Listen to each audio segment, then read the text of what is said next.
Assalamualaikum warahmatullahi wabarakatuh, saya Siti Masnaria. Pada video kali ini saya akan menjelaskan tentang teori pembelajaran menurut Robert Kiniye.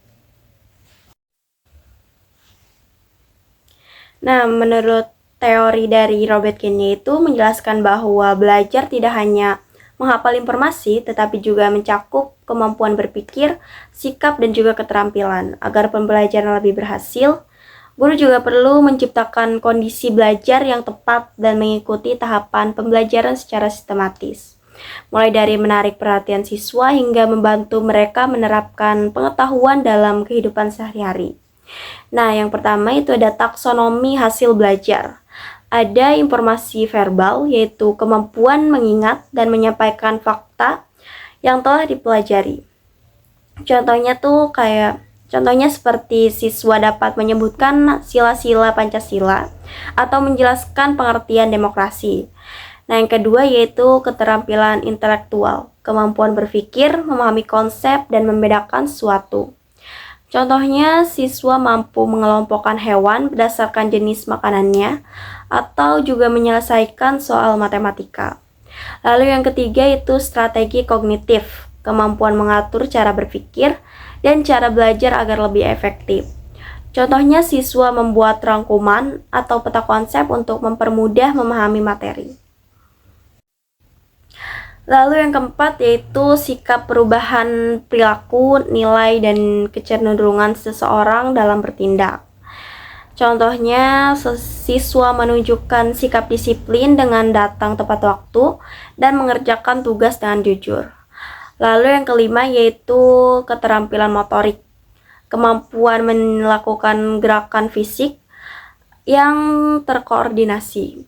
Contohnya, siswa mampu mengetik dengan benar, menggambar, melakukan gerakan olahraga, atau juga menggunakan alat laboratorium.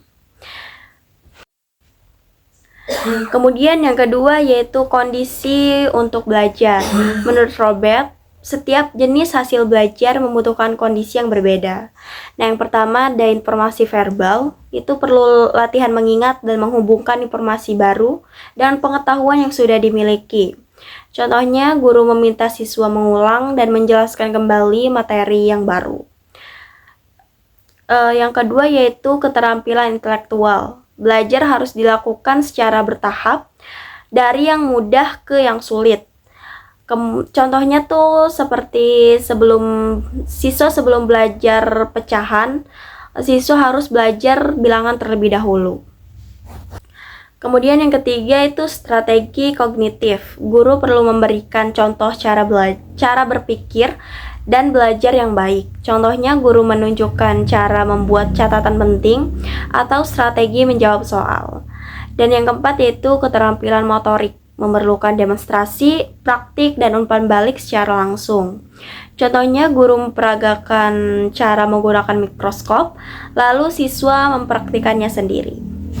Kemudian ada 9 tahapan pembelajaran atau 9 events of instruction. Yang pertama itu menarik perhatian siswa. Guru juga perlu membuat siswa tertarik pada pembelajaran. Contohnya menampilkan video atau gambar yang menarik. Kemudian yang kedua itu menjelaskan tujuan pembelajaran.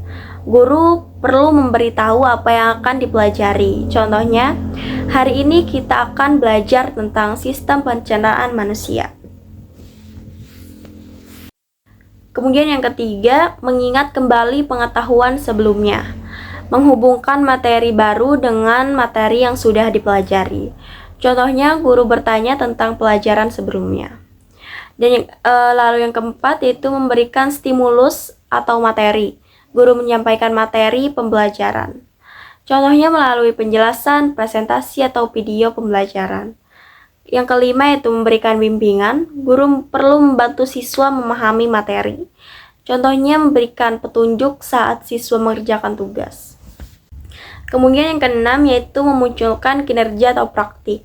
Siswa mencoba menerapkan apa yang telah dipelajari. Contohnya mengerjakan latihan soal atau melakukan percobaan. Yang ketujuh yaitu memberikan umpan balik.